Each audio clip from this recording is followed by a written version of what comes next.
Как сообщалось ранее, 25 августа основатель мира и национального единства, лидер нации, президент Республики Таджикистан уважаемый Эмомали Рахмон провел телефонный разговор с президентом Французской Республики Эммануэлем Макроном. 26 августа на официальном сайте Елисейского дворца, администрация президента Франции, было опубликовано содержание беседы, которое Ниат Хавар представляет читателям.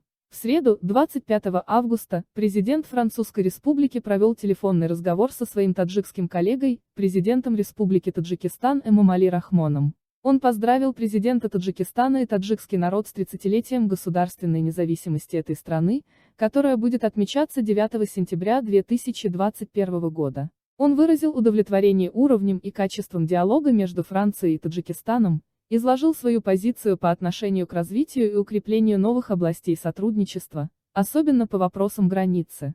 Два лидера выразили глубокую озабоченность ситуацией в Афганистане и обменялись мнениями о положении афганских беженцев, а также о последствиях прихода к власти талибов в Кабуле. Стороны договорились продолжить сотрудничество в целях обеспечения региональной стабильности и безопасности. Президент Французской Республики пригласил президента Таджикистана Эмомали Рахмона посетить Францию. Он примет высокочтимого гостя 13 октября.